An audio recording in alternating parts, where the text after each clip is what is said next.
Assalamualaikum warahmatullahi wabarakatuh.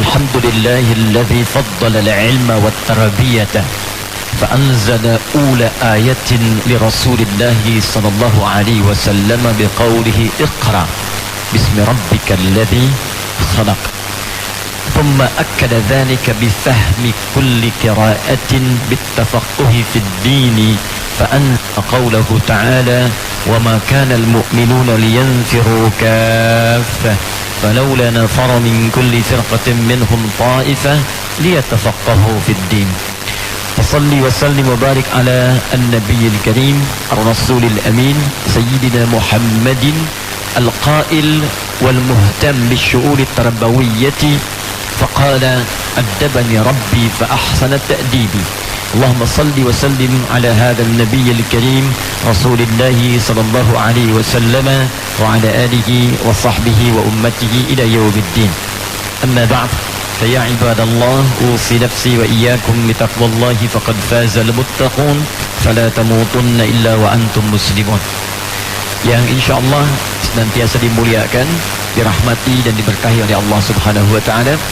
Hadirin sekalian, dalam Quran itu ada ajaran yang sifatnya universal, bisa dinikmati oleh orang Islam dan bisa diambil faedahnya, manfaatnya oleh bahkan non muslim. Karena itu Al-Quran membagi ke dalam dua bagian. Ada spesifik ditujukan untuk orang Islam dengan ketentuan-ketentuan ibadah, maka panggilannya kemudian dipanggil dengan kalimat iman. Ya ayyuhalladzina amanu, 68 kali disebutkan dalam Al-Quran. Hei orang-orang yang telah beriman kepada Allah Subhanahu wa ta'ala. Maka spesifik turunan dari iman itu menjadi amalan-amalan yang spesifik mengandung nilai ibadah langsung hubungan dengan Allah Subhanahu wa ta'ala. Karena itu setiap ada kalimat iman maka akan disusul dengan nilai-nilai ibadah. Ada yang sifatnya ritual, ada yang sifatnya sosial. Kalimat iman pertama dalam Al-Quran surah kedua Al-Baqarah ayat 3. Alladzina yu'minuna bil ghaib wa yuqimunas shalah. Jadi salat dibuka dengan kalimat iman. Dan orang yang salat mustahil diperintahkan salat kalau dia belum beriman. Karena itu salat berlaku bagi yang beriman saja. Infak berlaku bagi yang beriman saja. Interaksi dengan Al-Quran, baca Quran, menghafal Quran menjadi ibadah bagi yang beriman. Ada yang sifatnya sosial. Quran surah kelima misalnya Al-Ma'idah ayat yang pertama. Ya ayyuhalladzina amanu aufu bil uqud. Hai orang-orang yang merasa beriman, tepati janji. Kalau sudah berjanji, tepati. Menepati janji bagi orang yang beriman bukan sekedar bagian dari aktivitas sosial yang harus dilakukan, tapi juga bagian dari komitmen kepada imannya. Ada lagi yang terkait dengan hubungan sosial, berinteraksi dengan baik, akhlak yang baik, kata-kata yang mulia. Quran surah ke-49 misal, ayat 11 sampai dengan ayat ke-12. Ya ayyuhalladzina amanu la yaskhar qaumin qaum. Hai orang-orang yang merasa punya iman, maka imanmu akan mendorong lisanmu untuk berkata yang mulia. Katakan yang baik-baik, jangan saling mencela, jangan menghujat, jangan menghina. Jadi kalau ada orang merasa beriman, ada iman dalam jiwanya, dan lisannya masih berkata yang tidak baik, maka kata Allah ada sesuatu yang keliru dengan imannya.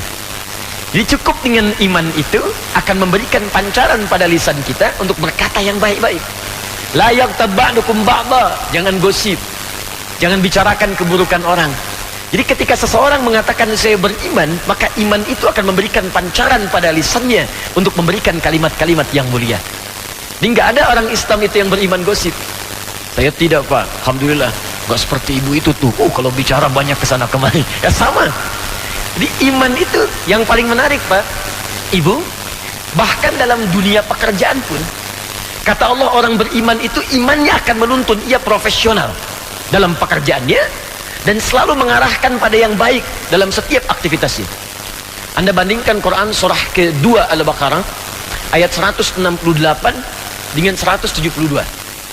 Ketika Allah mengatakan kepada umumnya manusia untuk beraktivitas, bekerja, apapun yang dilakukan dengan profesi yang berbeda-beda, Allah panggil dengan kalimat nas. Ya ayyuhan nas. Hei manusia. Nas disebutkan 241 kali dalam Al-Quran, mencakup seluruh kalangan manusia tanpa kecuali, baik itu muslimkah, non-muslimkah, besar, kecil, tua, muda, laki-laki, perempuan, terbuka peluangnya. Maka ketika Allah panggil dengan kalimat nas, itu artinya informasi yang disampaikan, ajaran yang ingin ditampilkan tidak hanya bermanfaat untuk orang yang beriman, tapi universal sifatnya. Sepanjang menjadi manusia, itu pasti akan terbawa dan bermanfaat dalam kehidupannya. Kata Allah, kulu mimma fil ardi halalan thayyibah. Silahkan Anda beraktivitas, bekerja sesuai dengan passion yang Anda senangi. Ada di kepolisian, ada yang menjadi dosen, ada yang di birokrat, ada yang diplomasi, ada yang berbisnis. Silahkan kata Allah. Cuma saya tekankan satu hukum yang sifatnya universal. Kulu mimma fil ardi. Silahkan menyebar di bumi. Silahkan beraktivitas. Silahkan mencari makan. Ini bentuk sinekdok pas foto tuh. Disebutkan sebagian, dimaksud keseluruhan. Mau kemana Pak? Mencari sesuap nasi. Kan yang dicari banyak ya, bukan cuma sesuap. Lawannya sinekdok foto properti. Bapak Ibu lebih tahu dibandingkan dengan saya. Ya kata Allah, silahkan beraktivitas. Cuma halalan thayyibah. Anda mesti mencari dengan cara yang legal, dengan cara yang benar. Ikuti aturan hukum yang berlaku. Nah, mengikuti aturan hukum itu kan berlaku umum. Negara membuat hukum bukan hanya untuk orang Islam, non muslim juga berlaku. Bikin hukum yang disepakati, ikuti ketentuan itu, jangan dilanggar. Kalau dalam konteks kekinian, Anda bekerja silahkan, jauhi korupsi, jauhi sogokan, jauhi pencurian, jauhi hal-hal yang tidak legal. Kata Allah, kerjakan dengan legal, yang halal. Thayyibah, hasil dari yang halal itu, maka gunakanlah untuk mendapatkan hal yang bermanfaat yang dibutuhkan. Indah dalam Islam tuh. Gak semua Bapak Ibu yang didapatkan itu mesti dibelikan sesuatu yang diinginkan. Gak semua yang diinginkan itu mesti dibeli. Apa asas kebutuhannya? Saya mau minum, asas kebutuhan minum itu adalah untuk menghilangkan haus. Di kata Quran, sepanjang hausnya hilang, kalau nggak pengen ada beban, itu yang dinikmati. Tapi kalau setiap orang kemudian ingin mendapatkan apa yang diinginkan, ingin ini, ingin itu, maka bebannya akan semakin meningkat. Kalau di fisika itu ada gaya namanya, ya, gaya F1 sama dengan F2, gaya gerak sama dengan gaya dorong. Apa yang didapatkan sedikit, maka keluarnya sedikit. Pukulan sedikit gayanya, bunyinya sedikit. Pukulan kencang, gayanya kencang. Tapi rumus gaya pun berkembang ke hukum Pascal ya. Ya, hukum tekanannya, F berbanding lurus dengan P. Gaya itu berbanding lurus dengan tekanan. Semakin banyak gaya, semakin tertekan hidupnya. Jadi, kalau orang penghasilan 5 juta, tapi gayanya 10 juta, tekanannya tinggi. Ya, passionnya bertambah. Ya, karena itulah kata Al-Quran, silahkan setiap manusia bekerja dengan legal, dan berikan kesempatan pada Anda untuk memenuhi kebutuhan hidup. Bukan setiap yang diinginkan harus dipenuhi. Tapi perhatikan, ketika ayat pindah pada orang beriman, maka diganti kalimatnya dari nas menjadi amanu. Ya ayyuhalladzina amanu. Quran surah kedua ayat 172. Orang merasa beriman, mendapati iman dalam dirinya. Dosen yang beriman, mahasiswa yang beriman, pejabat yang beriman, polisi yang beriman, TNI yang beriman, ustadz yang beriman. Perhatikan kalimatnya. Kulu min thayyibati ma razaqnakum. Kata Allah, silahkan Anda bekerja, beraktivitas. Tapi yang paling menarik, kalimat halalnya kemudian dibuang. Halalnya dibuang. Padahal kaidah universal tadi disebutkan oleh Allah, halalan thayyibah. Ketika Allah menyebutkan manusia secara umum, ya ayyuhan nasu, manusia secara umumnya. Kulu mimma fil ardi halalan thayyibah. Silahkan beraktivitas, bekerja dengan cara yang legal. Dari hasil pekerjaan itu, beli yang engkau butuhkan yang bermanfaat untukmu. Dapatkan itu. Tapi ketika menyebutkan untuk orang beriman, halalnya dibuang. Kata Allah, kulu min thayyibati. Manfaatnya ditambah, dijamakkan bentuknya menjadi plural. Thayyibat, jamak dari kata thayyib. Tapi kemudian dihilangkan halalnya. Kulu min thayyibati. Allah tidak mengatakan kulu halalan min thayyibat, tapi dibuang halalnya, disebutkan kalimat thayyibnya menjadi jamak, thayyibat. Kata para pakar tafsir, kenapa kalimat halalnya dibuang? Mereka mengatakan karena orang beriman itu otomatis imannya akan membimbing dirinya untuk mencari yang halal. Mustahil ada orang beriman mengerjakan yang haram. Mustahil. Karena itu Nabi menegaskan, la yasrikul mu'min indama yasrik fahuwa mu'min. Mustahil orang beriman itu bisa mencuri. Mustahil orang beriman menipu. Mustahil orang beriman korupsi. Saat korupsi itu dia sedang ada iman dalam dirinya, mustahil. Karena imannya itu otomatis akan mencegah dia dari perbuatan yang dilarang. Nah, saya ingin katakan Bapak Ibu sekalian, bagaimana Allah menurunkan nilai-nilai kehidupan yang dalam nilai iman itu justru memberikan pancaran-pancaran kebaikan dalam kehidupan kita.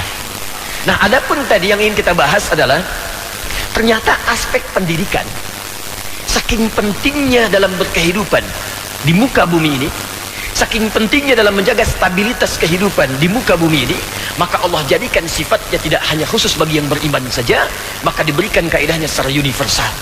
Sehingga dengan universalitas ini, bukan hanya orang beriman akan menikmati kenikmatan hidup dari aspek pendidikan, dari effort yang dihasilkan dari hasil pendidikan, tapi semua yang bernama manusia akan merasakan kenikmatan dari hasil pendidikan itu. Maka Masya Allah, saya punya koleksi beberapa kitab-kitab yang juga disebut dengan kitab suci. Ada Al-Quran, ada beberapa yang lain. Saya coba lihat, saya pelajari. Saya senang belajar Pak, Bu.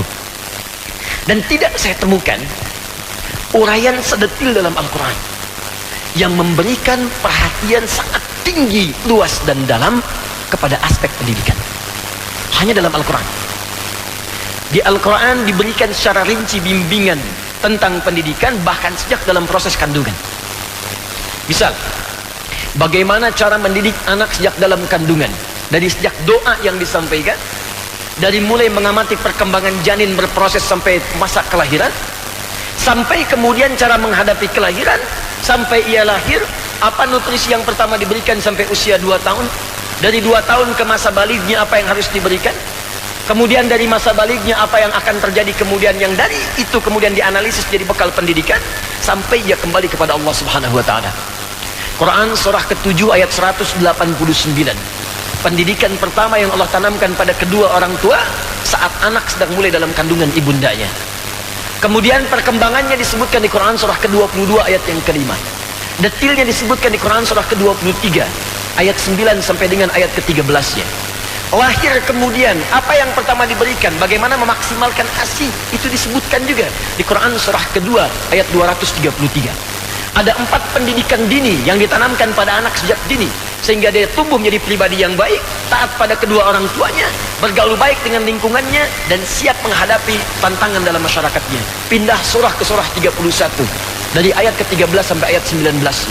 Dari mulai dia remaja, bagaimana kemudian akan menghadapi lingkungan yang mulai berubah. Ada sudah punya perasaan suka, mendapatkan pergaulan yang baru. Turun lagi kemudian Quran surah ke-12 Yusuf dengan kisahnya langsung dari ayat 3 sampai dengan ayat 29-nya. Bahkan pergaulannya dirinci, apakah engkau merantau atau tinggal di tempat komunitasmu, apakah orang Jawa pergi ke Sumatera, Sumatera ke Jawa, atau engkau tinggal di lingkunganmu. Turun lagi Quran surah ke-49 ayat ke-13 untuk memberikan gambaran-gambaran bergaul dengan komunitas yang berbeda. Sampai muncul lagi, Bapak Ibu, belum selesai. Sampai ketika Anda akan belajar pun kata Allah, begini cara belajar yang efektif. Diturunkan Quran surah ke-9 ayat 122 untuk mempercepat pemahaman. Sampai kemudian saat engkau paham pun, bagaimana cara mendekatkan diri dengan pemahaman itu kepada Allah dan bermanfaat untuk manusia. Turun lagi Quran surah ke-58 ayat yang ke-11. Sampai Allah katakan, tidak cukup ilmumu menjadi standar teori hanya untuk engkau koleksi mendapatkan ijazah saja, tapi dengan ilmu itu engkau jadikan sebagai bakti untuk melayani masyarakatmu. Diturunkan lagi ayatnya Pak Ibu. Turun lagi kemudian Quran surah kedua ayat ke-44-nya. Diteruskan ke Quran surah 9 ayat 122-nya. Saya ingin katakan, tidak ada konsep pendidikan yang sedetil diungkap dalam Al-Quran, yang semua itu diberikan secara gratis, bebas oleh Allah pada setiap manusia yang ingin mengamalkannya. Dan berita saat ini yang paling banyak meresearch ayat Al-Quran, juga hadis-hadis Nabi terkait detil penjabaran dari ayat-ayat tadi, itu orang Yahudi sekarang. Yahudi hampir setiap hari. Dan kita nggak boleh marah kalau Eropa meresearch. Silahkan amalkan, karena kata Allah pun terbuka. Yang keliru itu ketika umat Islam sendiri yang punya wahyunya, yang punya keterangannya, yang punya teorinya, justru tidak mengamalkannya. Kita tidak bisa menyalahkan orang yang mengambil nilai kebaikan untuk diamalkan oleh mereka. Manfaatnya dunia, akhirat tidak dapat. Hanya yang jadi pertanyaan, kenapa umat Islam kita yang tidak mempraktekannya? Maka disinilah kemudian Allah memberikan tantangan kepada kita. Adakah di antara kita yang ingin meraih kesuksesan, ketangguhan, dan jadi pelopor dalam mengaktualisasikan nilai pendidikan ini, maka diturunkanlah satu ayat yang dengan ayat ini itu yang ingin kita kupas sesuai dengan tema kita sekarang. Baik Bapak Ibu sekalian, bagaimana Allah yang menciptakan kita, yang maha tahu segalanya, memberikan jalan, memberikan dorongan, isyarat, bahkan petunjuk untuk meraih itu semua.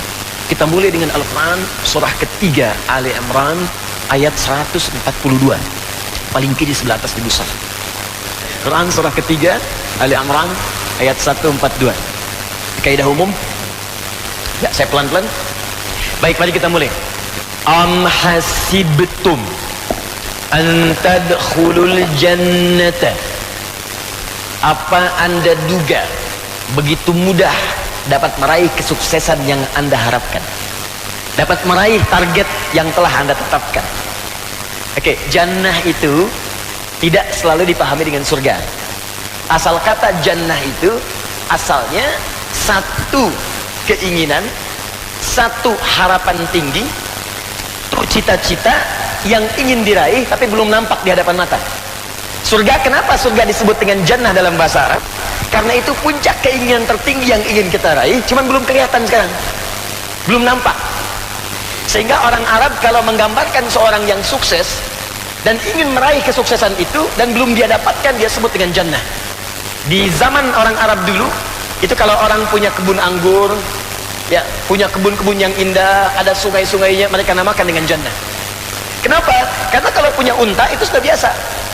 Unta merah, unta yang hitam, unta yang paling hebat, itu belum disebut kaya, Pak. Bu. Orang yang sukses, yang kaya, yang sudah punya kebun. Karena mereka biasa dengan padang pasir, padangnya luas, pasirnya luas, yang kelihatan pasir aja. Kalau melihat unta sudah biasa, Pak. Yang nggak biasa itu ngelihat yang hijau-hijau. Makanya ketika ada yang punya yang hijau-hijau dengan buah yang sangat melimpah, itu mereka namakan jannah, satu puncak yang belum kelihatan saat ini. Jannah, jim, nun, ta.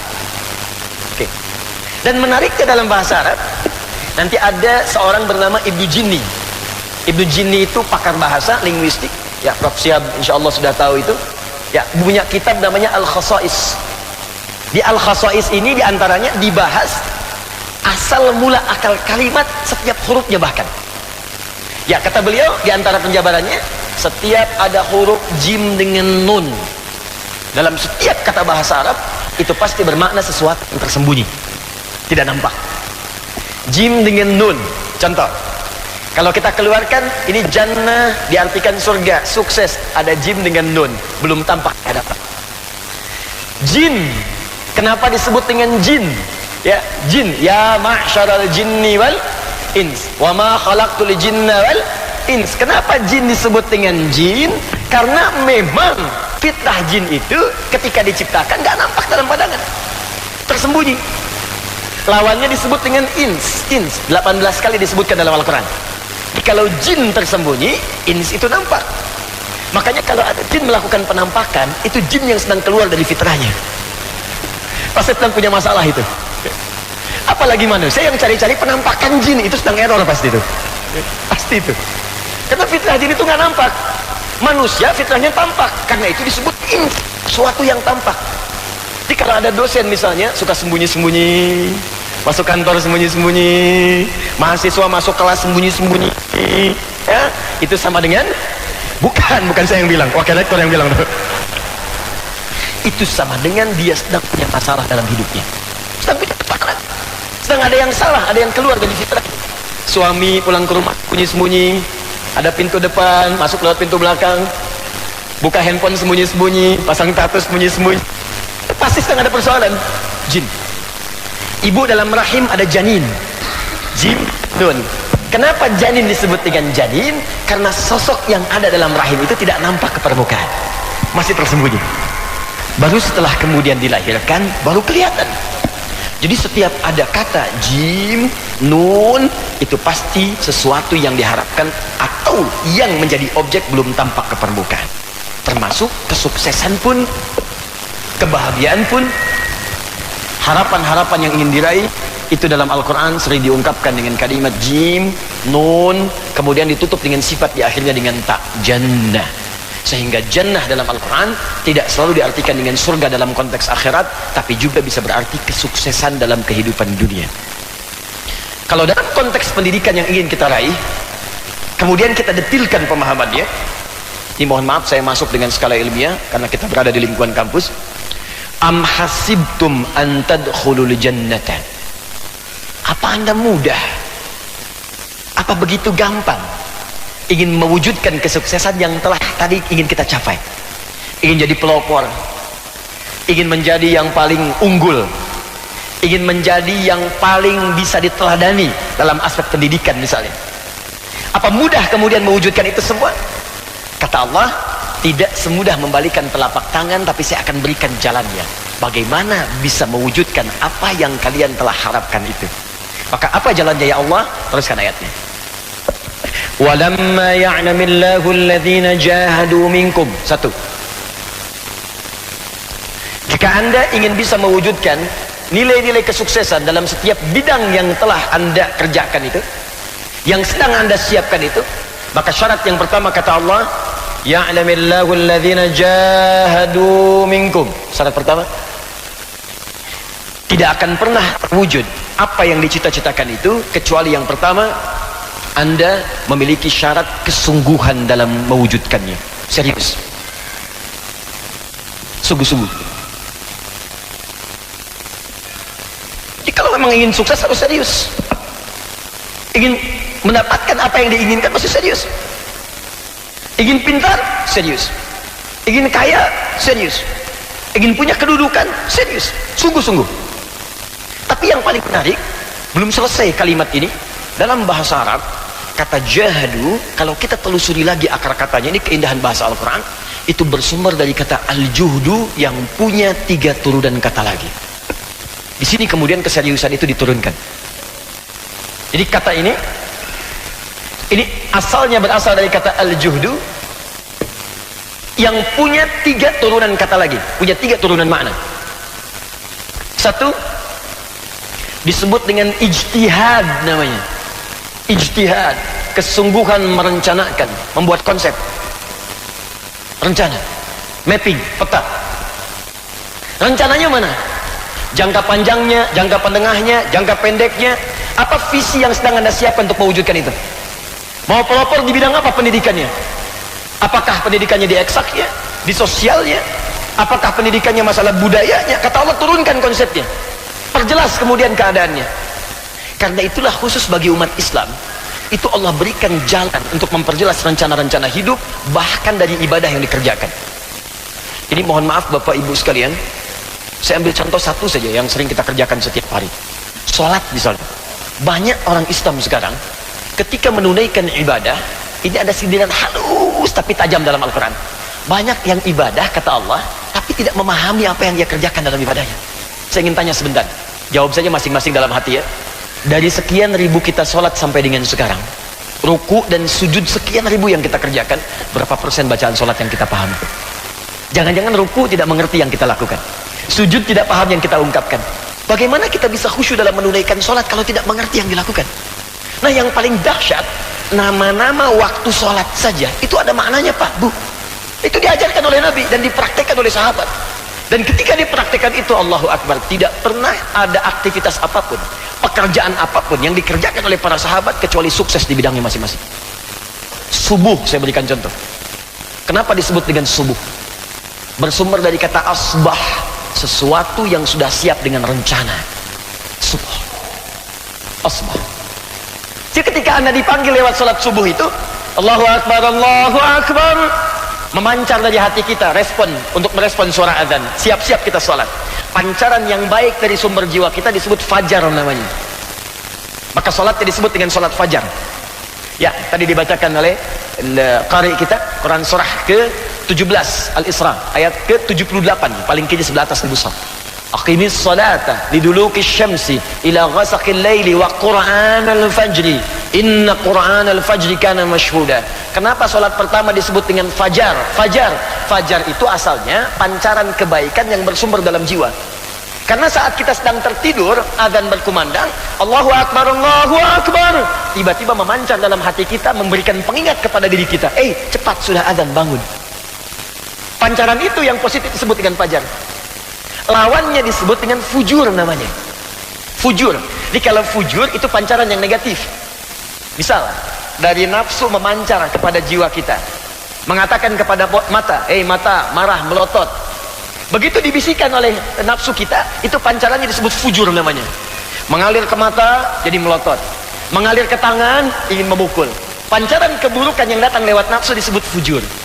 Diterangkan di Quran surah 91 ayat 7 sampai 8. Wa nafsi wa ma sawwaha fa alhamaha fujuraha wa taqwaha. Pancaran keburukan disebut dengan fujur, pancaran kebaikan disebut dengan fajar. Tapi waktunya disebut dengan subuh. Asma. Yang siap dengan rencana. Diseakan-akan Allah mengatakan begini, "Hei, orang-orang yang sudah beriman, datang ke sini. Apa yang sudah kamu siapkan untuk kau kerjakan di hari ini? Jam 7 Anda ada di mana? Jam 8 apa yang Anda lakukan? Jam 9 apa yang Anda kerjakan? Sore nanti mau mengerjakan apa? Siapkan rencanamu, datang kepadaku, mohon kepadaku untuk dimudahkan semua rencana itu."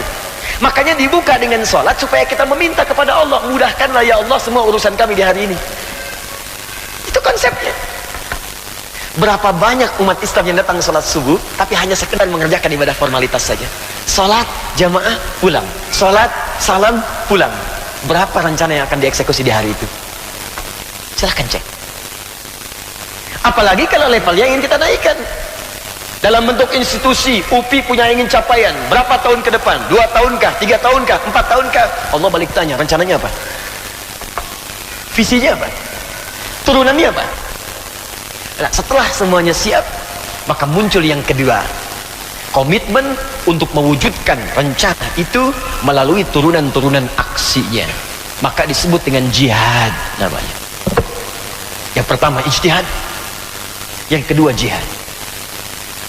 Perjuangan fisik, actionnya, aksinya, eksekusi dari konsep yang telah disiapkan. Jangan sampai kata Allah, Anda pandai membuat konsep, hanya jadi konseptor saja. Saya mau rencana malam ini tahajud. Oke, jam berapa kata Allah? Jam 3. Bagaimana mewujudkan eksekusi itu? Baik, saya pasang alarm. Supaya bisa bangun jam 3, alarm jadi jam 2:04. 3 kali, jam 2:30, jam 2:45. Alarm pertama untuk mematikan alarm kedua. Alarm kedua mematikan alarm ketiga.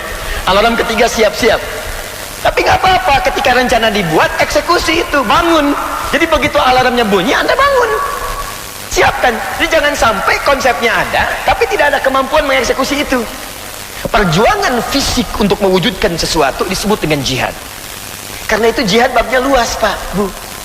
Oh, hati-hati nih, saya ingatkan nih. Ada sekarang ajakan-ajakan jihad, tapi ditempatkan pada tempat yang tidak benar. Jangan diikuti.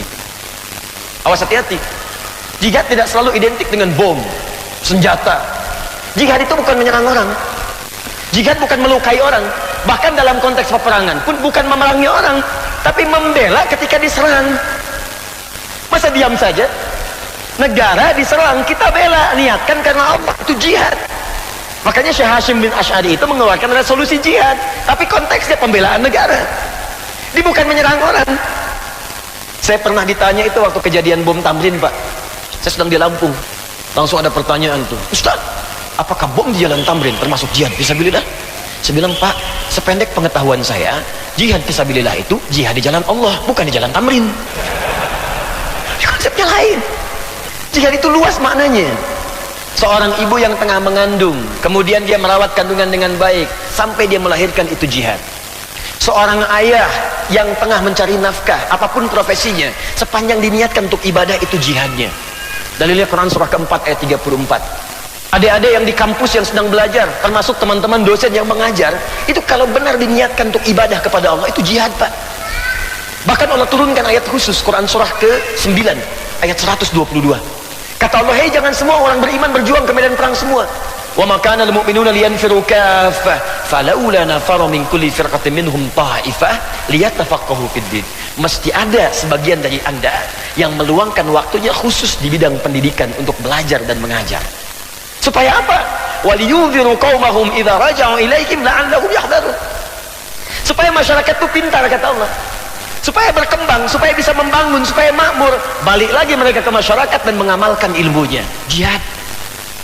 Jadi kalau tadi kita katakan UPI ingin menjadi kampus yang unggul, pelopor di bidang pendidikan, buat konsepnya dan bikin tim untuk mengeksekusi itu semua, sinergikan keseluruhannya. Yang terakhir, yang bagian ketiga, mujahadah. Ini yang tidak mudah. Mujahadah, perjuangan melawan gejolak emosional, psikis. Kadang-kadang turun naik, tiba-tiba muncul semangat yang kurang, tiba-tiba pesimis. Ini nggak mungkin nih, nggak mungkin, mustahil nih. Nah, kalau sudah kita rencanakan, siap dieksekusi, maka kata Allah, perangi segala perasaan yang negatif dalam diri kita supaya apa yang telah kita konsep maksimal kita lalui. Ya, Ibu kenal Siti Hajar, Bu? Nah, bagus. Kenal di mana, Ibu? Baik, tapi agak lumayan lah ya. Di sini agak kenal Sayyidah Hajar. Saya pernah ke Sukabumi, itu ada yang kenal Fir'aun. Kenal Fir'aun? Kenal Ustaz. Luar biasa saya bilang. Bu, Pak, Sayyidah Hajar itu kan ibundanya Nabi Ismail ya, alaihissalam. Itu kakek Nabi yang ke-29, Nabi Ismail. Nah, kalau kita urutkan, nyampe ke Nabi Ismail. Muhammad sallallahu alaihi wasallam bin Abdullah bin Abdul Muttalib bin Hashim bin Abdul Manaf bin Qusay bin Murrah bin Kilab bin Ka'ab bin Ghalib bin Fihir bin Malik bin Nadar bin Kinana bin Khuzaimah bin Mudrikah bin Ilyas bin Nizar bin Mudar bin Ma'ad bin Adnan bin Adli bin Adri bin Muqawam bin Nahur bin Tarikh bin Ya'ruf bin Yasub bin Nabit bin Ismail alaihissalam. Coba ulangi. Oke. Ismail. Baik. Ini kan kisahnya populer sekali. Populer sekali. Quran surah ke-14 ayat 7. Kata Nabi Ibrahim, saya tinggalkan istri dan anak saya ini biwadin ghairi dzi zar'in 'inda baitikal muharram. Saya tinggalkan, ya Allah, istri dan anakku ini masih merah bayinya di satu tempat di lembah yang tanaman pun tandus, air nggak ada. Nggak ada air. Tapi perhatikan bagaimana keyakinan beliau kepada Allah. Ketika ditinggalkan, istrinya bertanya, ahadza min amrillah, apakah ini perintah Allah? Kata Nabi Ibrahim, iya. Apa jawab istrinya? Sepanjang ini perintah Allah, mustahil Allah menyia-nyiakan saya. Konsepnya sudah jelas. Tinggal di sini, berjuang hadapi situasi, nanti Allah akan turunkan pertolongan. Mulai eksekusi. Ahadza min amrillah, ini perintah Allah? Ya. Sepanjang perintah Allah, sepanjang ini baik, pasti ada jalan mewujudkannya. Maka beliau membuang semua pikiran-pikiran negatif dalam benaknya. Menyaring sesuatu yang kotor sehingga yang muncul yang bersihnya saja, itu dalam bahasa Arab disebut dengan tasfiyah namanya. Tasfiyah. Hasilnya disebut sofa. Orangnya disebut sufi. Karena itu sufi itu ya sebetulnya bukan orang yang pergi ke gunung 40 hari nggak pulang-pulang gitu kan. Atau 2 kali lebaran 2 kali puasa nggak pulang-pulang gitu kan. Bukan. Ya, sufi itu asalnya orang yang beribadah kepada Allah dengan mengikuti tuntunan syariat, yang dengan tuntunan itu membuat dia bisa membersihkan yang kotor-kotor dalam dirinya. Salat, dengan salatnya bagus, sumber buruknya hilang, fahsya dan mungkar. Makanya disebutkan dalam Al-Quran surah ke-29 ayat 45, innas salata tanha anil fahsya wal munkar. Kata Allah, kalau seorang salatnya benar, pasti sufi, dia bersih, hilang sumber kotornya. Kalau bukan fahsya, pasti mungkar. Di muka bumi ini cuma 2 sumber keburukan. Kalau bukan fahsya, pasti mungkar. Fahsya, keburukan yang bersumber dari syahwat. Maaf, pornografi, LGBT, ya, awal kata-kata jorok, kotor itu fahsya. Jadi mustahil ada orang sholat mengerjakan yang fahsya, mustahil. Ya, kalau mahasiswa UPI yang muslim sholat, cukup selesai itu. Ya, nggak ada yang tergerak kepada pornografi. LGBT nggak akan ada. Makanya LGBT yang homo misalnya nggak bisa jadi imam sholat. Gak bisa, khawatir memengaruhi makmum salah satunya. Jadi begitu takbir, Allah, makmum bubar, proteksi hilang. Baik, mungkar, keburukan yang diingkari oleh hati, sumbernya nafsu perut dengan akal. Korupsi dikonsep oleh pikiran, maaf, mungkar. Nyontek mahasiswa tuh, mungkar. Hati-hati, cari kunci jawaban sebelum ujian, mungkar. Awas, makanya mustahil kalau ada mahasiswa sholat, mustahil mengerjakan yang mungkar. Tanda tangan proyek yang tidak jelas, mungkar. Pak, ijazah tanda tangan Pak. Apa ini? Ah Pak, fee-nya lumayan Pak, tapi nggak benar. Tapi fee-nya 10 juta Pak. Jangan, saya tidak mau. Saya sholat jari orang sholat tidak akan berbuat maksiat. Masya Allah. Perbaiki, balik lagi. Kok masih sama? Fee-nya naik pak, 100 juta katanya. Waduh, sebentar saya istikharah dulu. Gak boleh ada istikharah dalam maksiat. Gak bisa. Makanya saya yakin nih, kalau orang Islam tuh sholatnya benar aja, wah polisi tenang banget deh pokoknya. Tinggal minum teh, kopi, di jalan gak ada yang melanggar lalu lintas. Ini kadang-kadang ke pengajian aja bermasalah, jalan lampu merah dilewatin. Ya polisi tuh naikkan tugas, berhenti. SIM ada pak. STNK ada pak. Mau kemana? Pengajian. Kamu tahu ada lampu merah? Tahu pak. Kenapa dilewat? Saya tidak tahu, ada bapak. Ini sufi. Saya kembalikan ke sini. Di Sayyidah Hajar itu, begitu beliau kemudian menghilangkan segala pikiran-pikiran negatifnya, jauhkan. Yang pesimis, jauhkan. Hambatan dipahami sebagai tantangan. Kalau hambatan terhambat, kalau tantangan kita hadapi. Maka beliau kemudian naik ke atas bukit dengan pikiran itu. Maka bukitnya sampai sekarang disebut dengan Bukit Sofa. Berharap mendapatkan apa yang tadi seperti kita inginkan. Menjadi pelopor, unggul. Beliau harapannya sederhana. Saya punya keinginan yang ingin diraih. Marwah. Sesuatu yang mengangkat kita mendapatkan apa yang kita harapkan. Marwah. Maka dikejar. Turun dari bukit. Jalan. Di tengah-tengah melihat seperti ada harapan. Dikejar. Dipercepat jalannya. Sampai dekat-dekat agak ragu, tapi diyakinkan lagi. Lihat dulu, barangkali benar. Naik lagi ke atas. Sampai di atas ternyata cuma oase. Oh, tidak ada. Balik lagi, naik lagi, turun lagi, naik lagi, sampai 7 kali pak. Barangkali memang harus seperti itu kadang perjuangannya. Konsepnya sudah ada, perjuangan siap dilakukan. Kadang-kadang kita ada di atas, tapi kadang-kadang turun. Kadang-kadang mesti dikejar peluangnya, sampai di sana ternyata nggak jadi. Gak apa-apa, kejar. Mungkin tidak dari jalan yang ini, dari jalan yang lain Allah akan berikan kemudian apa yang kita harapkan sepanjang usaha kita maksimal dikerjakan. Maka apa yang terjadi ketika sampai di Marwah yang ke-7 kali? Malaikat kemudian turun, malaikat Jibril. Allahu Akbar. Memberikan gerakan kepada kakinya Ismail. Anak kalau kehausan, itu otomatis tangan kaki pasti bergerak. Minta minum. Ismail disimpan di tanah. Ibunya mencari air. Kaki bergerak, gak keluar pak airnya. Tapi ketika berusaha maksimal sampai 7 kali itu, naik, sampai kemudian di atasnya, tiba-tiba turunlah ridha Allah. Malaikat turun, menggerakkan kemudian dengan sayapnya dihantamkan kepada tanah itu. Bum, keluar air. Ibunya mendengar teriakan berbeda dengan sebelumnya. Suara terdengar lain. Maka dikejar kepada anaknya, ketemulah air. Kata ibunya, zam, zam, zam, zam. Berhenti. Kumpul, jangan pernah berhenti. Kumpul, jangan pernah berhenti. Kumpul, jangan pernah berhenti. Perhatikan kalimatnya indah sekali. Beliau tidak mengatakan ijma, ijma, ijma. Datang, datang, kumpul, kumpul. Karena ijma itu bisa berarti datang dan selesai. Datang, selesai. Tapi zam, zam, zam, zam. Zam itu artinya kumpul, jangan berhenti. Kumpul, jangan berhenti. Sampai sekarang air itu disebut dengan zam-zam yang terkumpul dan tak pernah berhenti. Boleh jadi apa yang kita kerjakan sekarang Pak, Ibu, mungkin kita dapat bagian dari pondasinya, tapi hasilnya akan selalu berlanjut tanpa pernah berhenti bagi generasi yang akan datang. 7 kali itu bukan harus diartikan 7 Pak. Ustaz saya udah usaha 7 kali kirim proposal nggak dapat, bukan. 7 itu kalau di Arab angka 7, angka 40, angka 20 itu gambaran banyak sampai terwujud apa yang diharapkan itu. Gini, pusing 7 keliling. Apakah harus keliling 7 kali komplek UPI sampai pusing? Tidak ya. Nah, itu gambarannya.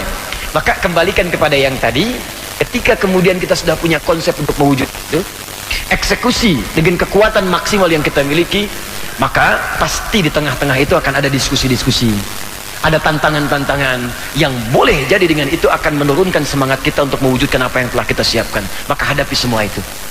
Yang terakhir, kata Allah, wa ya'lamas sabirin, sabar dalam menjalaninya. Sabar itu kalimat yang mudah diucapkan Pak, tapi sulit kemudian untuk dieksekusi.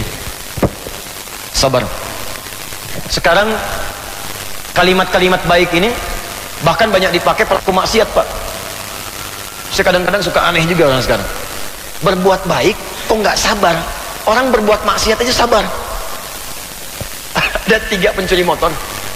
Yang satu bosnya, yang kedua trainernya, yang ketiga anak baru, udah diajarin. Kecepatan nyurinya harus 1 detik, paling lama 2 detik. Dia praktik dah 3 detik belum kebuka juga. Bos gimana nih, belum kebuka? Kata bosnya, sabar. Sekarang pencuri sabar, Pak. Sekarang penipu sabar. Penjahat sabar. Jadi kalau orang berbuat kriminal saja sabar, kenapa kita berbuat baik tidak sabar? Orang nungguin bola malam-malam bisa sabar, kenapa Anda tahajud gak sabar? Orang mengonsep yang buruk sabar, kenapa kita mengonsep yang baik gak sabar? Menang, menangis ujungnya, kalah 5-0. Tapi gak apa-apa, belajar lagi, wujudkan lagi, jadi. Jepang kalau nggak kalah-kalah gak akan mungkin masuk Piala Dunia seperti sekarang. Korea kalau nggak belajar dari Jepang, belajar, saingi. Itu anak kecil dari TK tuh. Begitu keluar ingin masuk ke TK-nya, langsung dikatakan, kalahkan Nippon. Kalau Jepang bikin ini, kita bikin ini. Jepang bikin Honda, kita bikin Hyundai itu Hyundai bahasa Korea. Bikin, sampai sekarang maju dia. Ya, luar biasa. Nah, itu yang punya konsepnya kita. Ini poinnya. Nah, sekarang bagaimana mengeksekusi ini dengan turunan yang detailnya? Maka ini tidak cukup menjadi sekedar konsep, kata Allah, mesti ada poin-poin penekanan yang dengan penekanan itu akan maksimal kita kemudian mengeksekusi ini semua. Ini diturunkan lagi menjadi 3 poin utama. Barangkali saya akan cukupkan nanti pada 3 poin ini. Mudah-mudahan ada manfaat yang kita bawa di kesempatan siang hari ini. 1. Dari sini turun Quran surah kedua Al-Baqarah ayat 214, paling kanan sebelah bawah di mushaf. Ini 142, yang ini Quran surah 2 ayatnya 214. Kalimat awalnya sama, Pak, Bu. Jadi kalau yang di 142 am hasibtum an tadkhulul jannah, di sini pun am hasibtum an tadkhulul jannah. Perhatikan ayatnya. Am hasibtum an tadkhulul jannata. Apakah Anda duga Anda bisa begitu mudah mendapatkan kesuksesan yang ingin diraih? Menjadi pelopor, kampus yang unggul. Apakah mudah diwujudkan itu? Nah, sekarang mari kita lihat terusannya. Walamma sudah am hasibtum an tadkhulul jannata. Apakah mudah Anda bisa mendapatkan kesuksesan yang ingin diraih? Ya. Walamma ya'tikum mathalul ladzina khalau min qablikum. Sementara Anda belum belajar dari orang-orang sukses yang pernah meraih itu sebelum Anda. Allah minta kita studi banding, belajar dari orang-orang dulu.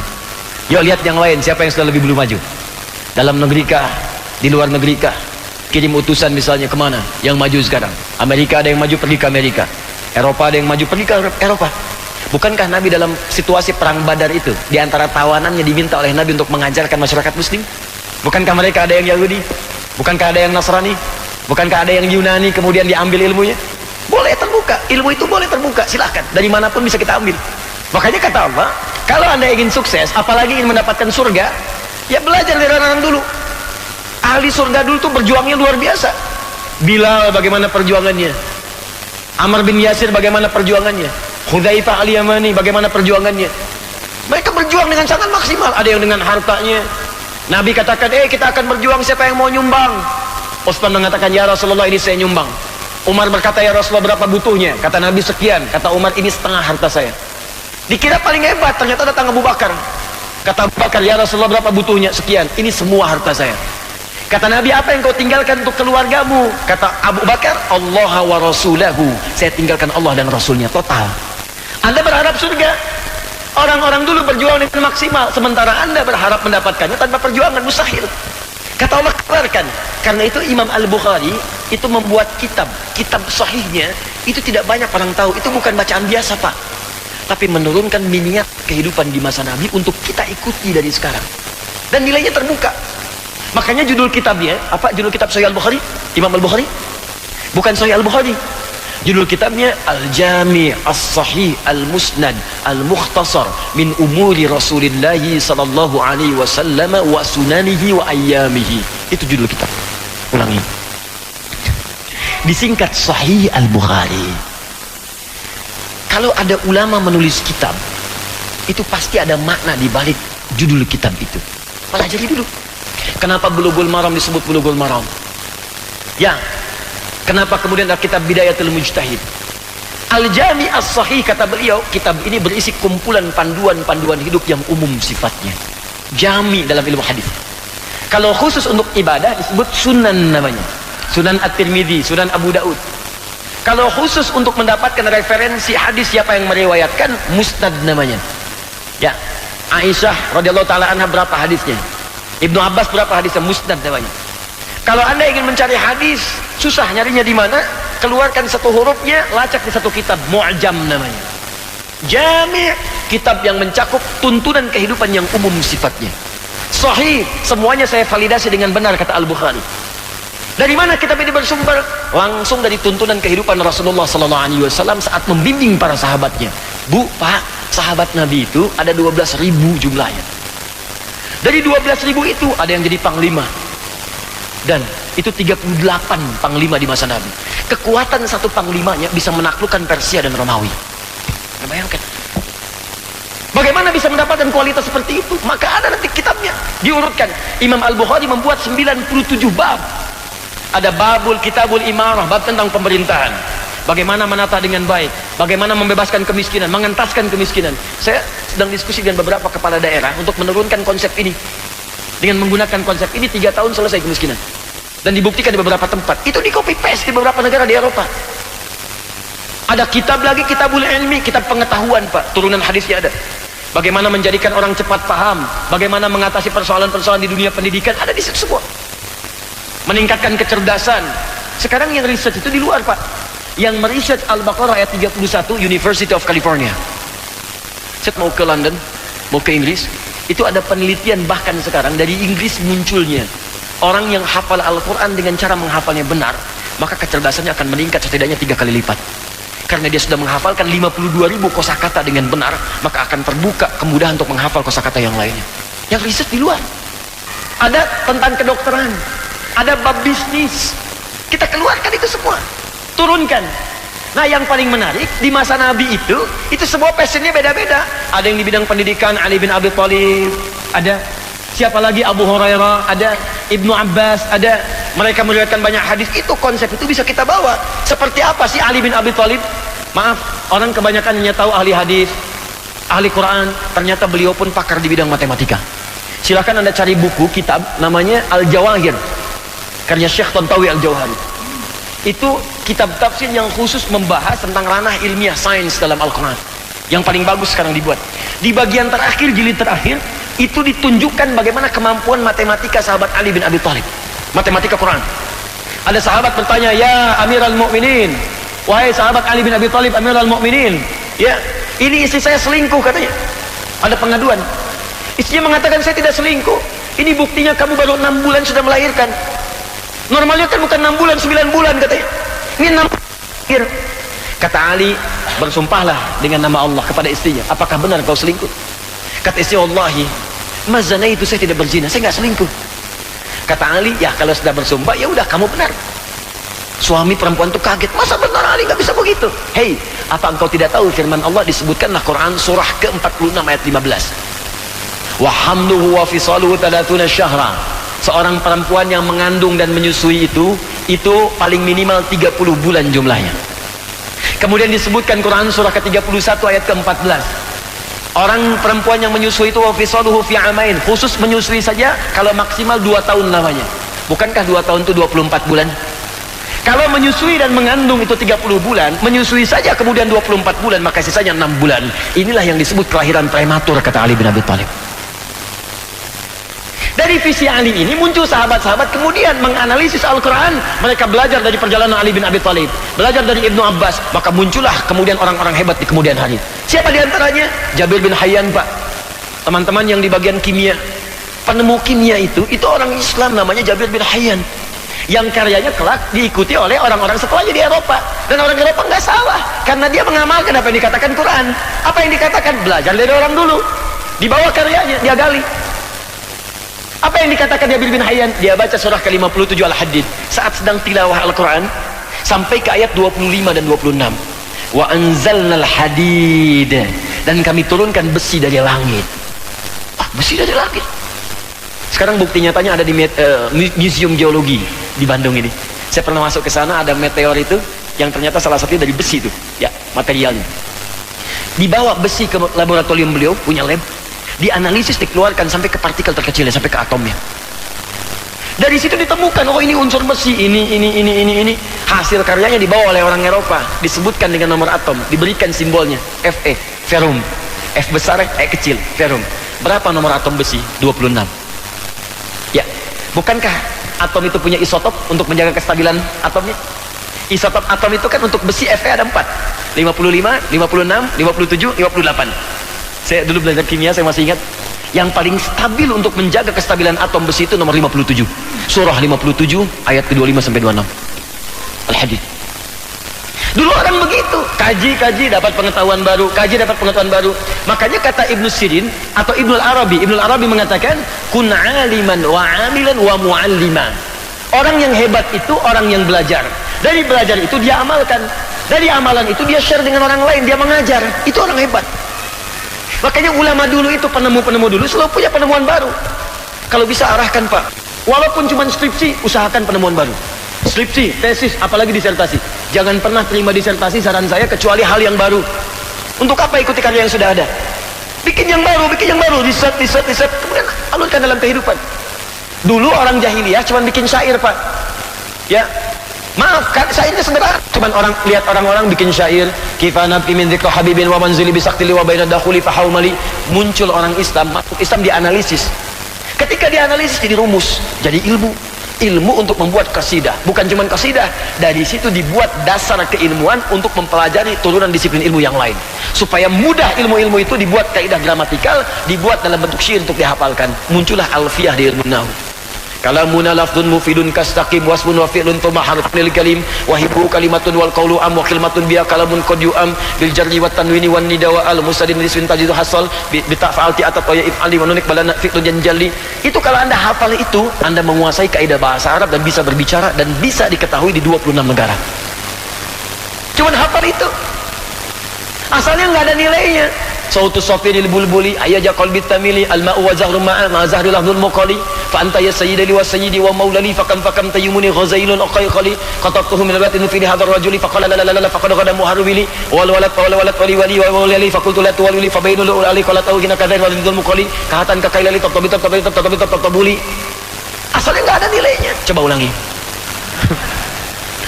Enggak ada maknanya, tapi ketika Islam datang diberikan makna. Orang Islam itu mesti begitu. Ini ada teori nih, apa? Kayaknya kurang nih maknanya. Datang, Anda gali, temukan hal yang manfaat dari situ. Ketika ditinggalkan, orang Barat ambil lagi, kembali lagi ke musik. Muncullah notasi. CDF, GABC, GABC, DFIS G, DFIS G, ABCIS D, ABCIS D, FIS GIS A, FIS GIS A, BCIS DIS E, BCIS DIS E, FIS GIS AIS B, FIS GIS AIS B, CIS DIS AIS FIS, CIS DIS AIS FIS GIS AIS BIS CIS. Jadi gitar, jadi piano, jadi macam-macam, kunci F, A minor, jadi G dan sebagainya, judi, teng. Balik lagi, kita harus punya visi. Lihat orang dulu. Oke, kembalikan kepada yang tadi. Ayo research, studi banding. Habis studi banding kesini. Banyak Pak, Al-Azhar bagus Pak. Ya, kalau Anda mau mengambil kurikulum di dunia Islamnya, banyak kok. Mereka punya tinjauan-tinjauan keislaman juga. Bahkan Al-Azhar itu punya konsep tafsir ilmi. Sekarang sedang bikin makalah mengeluarkan ayat-ayat Quran terkait dengan kimia. Itu ada nilainya. Misal untuk yang muslim. Yang lainnya lagi, buka lagi, silakan ke Harvard, ke Oxford, kemana, ke Sorbonne dan sebagainya. Dapatkan informasinya, gali, terapkan. Am hasibtum an tadkhulul jannata walamma ya'tikum mathalul ladzina khalau min qablikum. Tapi itu enggak mudah. Masathumul ba'sa. Tapi kalau Anda ingin eksekusi itu, pasti Anda akan berhadapan dengan tantangan. Petakan dulu tantangannya. Oh, ke Amerika, tantangan pertama tiket. Biaya research. Klasik gitu di Indonesia. Research butuh biaya. Ya, bahan, kajian, pakar dan sebagainya. Siapin, gak apa-apa. Yang paling dahsyat kata Al-Quran itu nanti selesaikan. Sekarang petakan dulu. Satu, kata Allah, ba'sa, tantangan yang ringan. Dibagi 3 oleh Quran. Oke, lihat sini. Satu, ada ba'sa, dari kata ba'sun. Oke. Kedua, dharra, dari kata dhurrun. Yang ketiga, zilzal, wa zulzilu. Ini sudah satu kata. Ini Pak, menarik sekali konsepnya. Kata Allah, ketika Anda akan memulai mengeksekusi sesuatu, Anda pasti akan menghadapi tantangan. Tantangan itu petakan pada 3 bagian. Ada 3 hal. Pertama, ba'sa. Asalnya dari kata ba'sun, sesuatu yang ringan, yang gak banyak berdampak. Tuh. Kalau bahasa singkat begini, kalau saya contohkan sederhananya. Ini saya mau ke masjid nih. Ya, begitu mau berangkat dikasih hujan rintik-rintik kecil. Shower. Hujan turun. Baik, ini kan baru tantangan kecil. Anda berangkat pun gak berpengaruh. Maka orang Arab itu mengatakan, kalau gak banyak pengaruhnya, orang Arab akan mengatakan la ba'sa. Ini biasa kecil ini. La ba'sa. La ba'sa, biasa. Orang Indonesia nggak usah panjang-panjang, lewat. Labas. La ba'sa. Lewat. Ini biasa. Anda mau kerja pertama kali, pasti ada tantangan. Kapolsek mulai tugas, pasti ada tantangan di depan. Dosen mulai bertugas, ada tantangan. Nggak apa-apa. Kalau yang ringan-ringan, yang nggak usah kita pikirkan, jangan banyak dipikirin. Kadang-kadang hujan belum turun, udah bikin status. Bandung panas, uy. Emang kenapa? Nggak akan merubah situasi. Macet, macet aja bikin status. Macet ya baca. Macet belajar, macet dengerin Quran, selesai. Ini macet aja bikin status. Dosen itu tidak seperti yang aku kira. Datang konsultasi belajar, selesai. Udah, ini banyak orang sekarang berdoa aja di Facebook. Coba berdoa di Facebook, kalau setuju aminkan ya. Ini tantangan ringan kita petakan ya. Jadi kalau anda pada yang ringan aja belum bisa mengatasi, maka bagaimana mencapai cita-cita yang besar? Orang besar itu tantangannya besar, orang kecil itu kecil. Jadi kalau anda pengen besar, tantangan kecil gak terlewati, anda sebetulnya masih kecil. Hujan rintik-rintik, shower masih kecil aja. Mau ke masjid masih pikir-pikir. Papa kenapa gak ke masjid? Hujan mah, kan cuman kecil ada payung. Takut riak. Takut riak. Oke, petakan. Terjadi perdebatan, ini gak mungkin Pak, itu kan belum terjadi. Jangan dibilang gak mungkin dulu, itu kecil. Langkan dulu. Selanjutnya ini, turun. Ini sudah gangguan fisik Pak. Fisik. Hujannya mulai besar, deras, kena ke fisik, mulai basah dan sebagainya. Pertengahan di jalan, ternyata kelihatan tantangan tidak mudah. Kadang-kadang kelihatan berhasil atau enggak nih, kan? Tengah-tengah, mulai ada pekerjaan fisik mulai meluas. Harus bolak-balik siang malam, sampai kadang-kadang begadang, sampai ke mau tahajud juga, masih ada pekerjaan, itu biasa, nggak apa-apa. Orang dulu juga begitu. Nabi aja yang sudah jamin surga, itu tahajudnya sampai bengkak kakinya. Ternyata dicek rokaatnya itu di Al-Bukhari nomor hadis 2008 sampai 2010 paling kanan sebelah bawah di kitab dari Sayyidah Aisyah, itu ternyata rokaat pertamanya aja sudah 5 juz 4 halaman. Pernah 3 orang sahabat pengen ikutan, datang ke Sayyidah Aisyah. Mereka bertanya bagaimana salat malamnya Nabi. Kata Sayyidah Aisyah, la tas'alu an husnihinna wa tulihinna. Jangan ditanya panjang dan bagusnya. Bagus, panjang. Penasaran. Hudzaifah, Abdullah bin Mas'ud, ya satu lagi ada Ubay bin Ka'ab. Di belakang Nabi salat. Bener, bagus, enak salat. Kata mereka nggak ada salat paling enak kecuali di belakang Nabi. Jadi kalau berhenti di ayat doa, berdoa, nikmat salatnya. Cuman nggak kerasa, ternyata dikira selesai Al-Baqarah ruku, itu nyambung Ali Imran. Ali Imran ruku, nyambung An-Nisa. Begitu selesai An-Nisa 176 ayat 5 juz 4 halaman baru ruku. Besoknya nggak pada ikutan lagi Pak. Nabi itu berjuang itu biasa, capek itu biasa. Ada saatnya kita menikmati dan memanen apa yang telah kita tenun itu biasa. Nabi ahli surga, sholat sampai kaki bengkak. Anda pengen ke surga, malam bangun mata bengkak, sholat aja belum. Darurat. Terakhir zilzal. Zilzal itu asalnya gempa Pak, bahasa tekstualnya. Idza zulzilatil ardu zilzalaha, gempa. Ya, kalau dalam konteks ujian, artinya ujian yang kadang menggoyahkan hati kita. Ini benar atau tidak ya? Kadang-kadang ada tekanan. Ya, kenapa harus saya? Kadang ada orang yang berkata, kata Allah, hatta yaqula rasul walladzina amanu ma'hu mata nasrullah. Sampai ada orang yang berkata, ya Allah, kapan ini selesai? Itu fitrah biasa. Ya Allah, kenapa mesti saya? Ya Allah, why me? Kata Allah, why not? Kenapa tidak? Ada yang ingin. It's honor for you. Ini kehormatan untukmu. La yukallifullahu nafsan illa. Mustahil Allah menguji seseorang di luar batas kemampuannya. Artinya kalau memiliki tantangan itu memang cuma sanggup, yang lain tidak. Sama juga dengan yang lain. Kalau yang lain punya ujian, artinya Anda yang mampu, yang lain tidak. Sama dengan hadirin sekarang, kalau Anda sedang punya masalah seberat apapun, artinya cuma Anda yang sanggup, yang lain nggak sanggup. Makanya Adi Hidayat tidak diberikan beban itu, Anda yang diberikan karena Anda yang sanggup. Mustahil Allah menguji kalau Anda nggak mampu. La yukallifullahu nafsan illa. Dan tidak harus bikin status, memang cuma saya yang sanggup. Oke, baik. Ini gambarannya. Kemudian yang terakhir, kalau kita masih juga capek berjuang dan belum tampak hasilnya, kata Allah, yakinkan pada dirimu, ala inna nasrallahi qarib. Satu saat tidak akan pernah ada usaha yang sia-sia. Pasti akan ada sesuatu yang kita dapatkan dari situ. Walaupun mungkin hasilnya bisa jadi penemuan yang baru yang tidak terkait erat dengan apa yang telah kita konsep itu. Selalu begitu.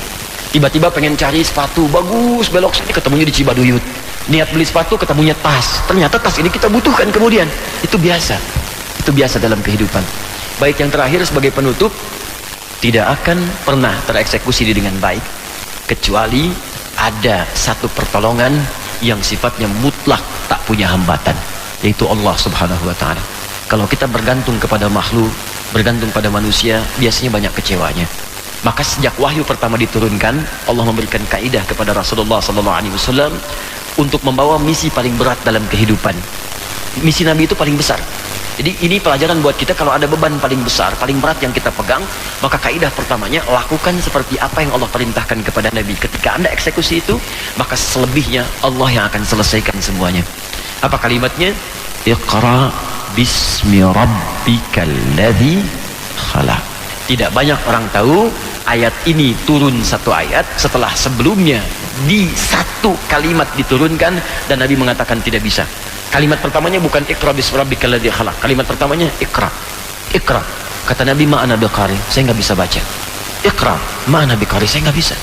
Di ilmu nahwu itu ada ma qara'tu, ada ma ana biqari. Kalau ma qara'tu itu standar, saya nggak bisa baca. Tapi kalau ma ana biqari pakai ba, itu artinya saya benar-benar nggak bisa baca. Nggak bisa sama sekali. Nggak ada guru yang ngajarkan, nggak pernah sekolah.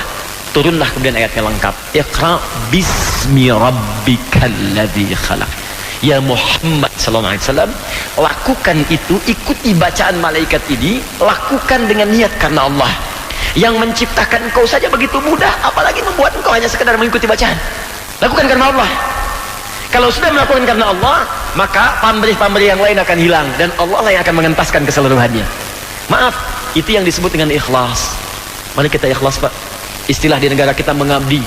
Ya, dosen, guru mengabdi. Ya, aparat mengabdi, prajurit mengabdi, kami juga para ulama, para ustadz mengabdi. Tapi kaidah paling dasarnya ikhlas. Kalau ikhlas itu dilakukan dengan benar, turunan akhiratnya pahala, vertikalnya, horizontalnya passion dengan kecintaan. Cintai pekerjaan kita, maka kita akan sungguh-sungguh dalam mendalaminya, mengerjakannya. Ini saya kira ada yang hilang di tataran masyarakat kita sekarang. Pelajar tidak banyak mencintai pelajarannya, sehingga belajar sekenanya saja, duduk paling belakang, nggak pernah nanya, siap-siap untuk ujian.